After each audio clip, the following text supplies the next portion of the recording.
Olá, fãs da velocidade ligados aí no Correio do Povo. Estamos aqui com o quadro 300 por hora do blog Pitlane para falar do GP da Rússia de Fórmula 1, que meio que encaminhou aí o título do Lewis Hamilton na Fórmula 1. Claro, tem muita coisa para acontecer. A Mercedes e o Hamilton mostraram que muito difícil sobrar alguma coisa para a Ferrari virar esse campeonato.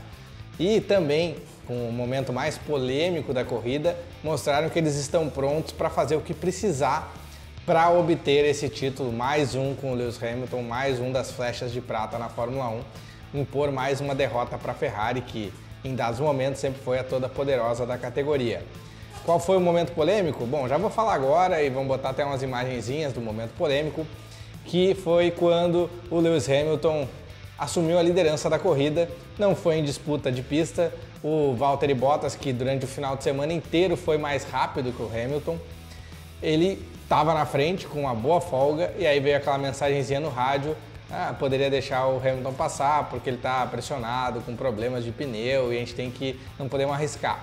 E aí o Bottas travou no meio de uma curva e deixou o Hamilton passar. Ninguém gostou, ninguém ficou feliz, todo mundo ficou chateado, todo mundo criticou e é aquilo que a gente não quer mais ver na Fórmula 1, até porque é desnecessário. A gente está vendo uma vantagem tão grande de carro novamente da Mercedes, que daqui a pouco deixa decidir na pista. E até eu conversei com o Willy Hermann, que é um cara que entende muito de automobilismo, é o representante da Fórmula Indy para a América Latina, mas já comentou muito a Fórmula 1, já falou muito de automobilismo em todas as pistas do mundo. E o Willy mesmo veio comentar comigo que a Fórmula 1 tem uma bolsa de apostas oficial na Inglaterra. E quem apostou no Bottas, como é que fica? Se teve uma mudança de posição provocada e não esportiva no meio da corrida. É complicado tu explicar isso nessas questões. E ao mesmo tempo é um tiro no pé para a Fórmula 1, que quer mostrar um lado mais esportivo, quer cativar o espectador e acaba tendo uma marmelada, por assim dizer. O piloto que está em primeiro lugar deixa passar o que está em segundo por essa questão de luta pelo título, sendo que o líder do campeonato está com 40 pontos, agora são 50 pontos a mais que o vice-líder Sebastian Vettel. Fica a coisa meio chata e um constrangimento enorme no pódio depois, quando os dois subiram. O Hamilton não comemorou a vitória, por óbvio, o Bottas com a cara assim de completamente sem saber o que dizer. E ainda, não tem o que fazer. Aí o Hamilton ofereceu o primeiro lugar do pódio para ele, não muda muita coisa, oferecer troféu. Aquela história, se o Hamilton não quisesse mesmo a vitória presenteada, então não passava na pista, freava também e deixava o Bottas na frente.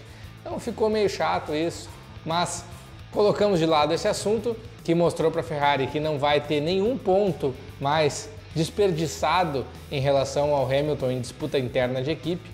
Então tem mais esse desafio para o Sebastian Vettel tentar uma virada. A corrida em si, o Vettel largou melhor que as duas Mercedes, atacou na primeira curva com tudo que podia, só que logo em seguida deu para ver que a Mercedes voltou a ter uma diferença, uma vantagem de potência, de aceleração maior, e o Hamilton, mesmo tendo largado pior, conseguiu começar a abrir no meio da reta ainda, não teve nem como disputar a freada, o Vettel teve que recolher. Aí eles foram para a tática de corrida no primeiro pit stop e o único da prova. E funcionou a tática da Ferrari, eles anteciparam o pit stop do Hamilton e o Vettel voltou na frente do Hamilton.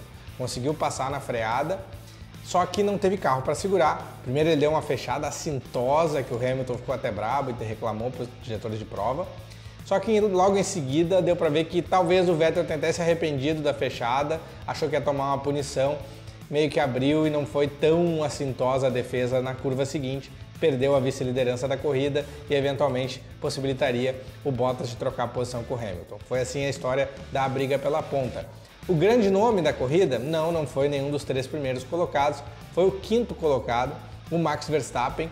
O holandês mostrou, primeiro que ele mostrou toda a diferença que tem das três equipes que estão na dianteira do campeonato, Mercedes, Ferrari e Red Bull, para todas as outras, que virou uma classe B da Fórmula 1, ficou dividido em duas categorias. E no meio do pessoal da classe B, o Verstappen, que largou em 19º, porque teve troca de motor, troca de parte eletrônica, perdeu várias posições no grid, foi escalando o pelotão sem querer saber de dividir freada com, digamos assim, diplomacia. Ele foi para cima mesmo, quem não queria abrir, que se virasse, e aí ele passou um por um, chegou a ter voltas que ele passou 4 carros. Sei que na 10ª volta ele já era o quinto colocado, e quando os ponteiros pararam, ele estava com o pneu macio, que nessa corrida foi o melhor pneu, enquanto que o pessoal estava com o hiper macio, que se desgastou muito rápido. Mas quando todo mundo parou no boxe, ele atrasou um pouco a parada nos boxes, ele assumiu a liderança da prova, teve o gostinho de liderar a prova, levantar a torcida, a galera sempre tem muito holandês em tudo que é corrida na Europa. Mas daí, claro, ele teria que parar no boxe, quando parou voltou em quinto, e aí não teve como buscar, ele teve que botar o pneu hiper macio, ficou mesmo em quinto lugar, o Raikkonen ainda se manteve na frente do Verstappen. Tanto que o mais bacana é que com toda essa remada que deu o Verstappen, com todo o esforço, ele chegou só a uma posição na frente do Daniel Ricciardo, companheiro de equipe, que foi o sexto. O Ricciardo que veio muito mais mansinho, devagar, gradualmente ganhando posições até chegar em sexto. Bom, vale falar do Leclerc, né? O Charles Leclerc, que já está garantido na Ferrari no que vem, vai dar muita dor de cabeça para o Sebastian Vettel. Leclerc fez uma corrida honesta, foi o único da classe B da Fórmula 1 com a Sauber a não tomar uma volta na prova, chegou na mesma volta dos líderes, em sétimo lugar, na frente do Kevin Magnussen, que somou mais uns pontinhos com a Haas, e das duas Force India, do Esteban Ocon e do Sérgio Pérez. Esse é o pessoal que fez pontos, a McLaren e a Williams tenebrosas, não conseguiram nem andar perto do pessoal que pontuou. Fernando Alonso liderou esse comboio, mas muito atrás dos demais.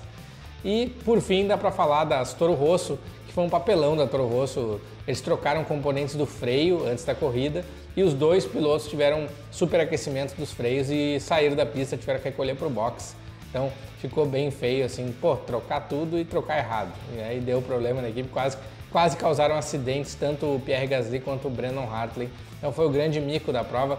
Então, fica esse troféu do mico da prova para Toro Rosso. Mais pra frente, o que dá pra pensar? A Mercedes disparou, vai depender aí de uma quebra mecânica do Hamilton ou de alguma coisa muito imponderável para o Vettel realmente reagir a partir do GP do Japão. Fato é, o Vettel tem que ganhar todas e torcer para que aconteça alguma coisa com o Lewis Hamilton. Se não, uma mão na taça o Hamilton já colocou. Agora resta saber como é que vai ser para colocar a outra mão na taça. Ficamos por aqui, a gente volta para comentar o GP do Japão daqui a pouquinho com o quadro 300 por hora no Correio do Povo. Tchau!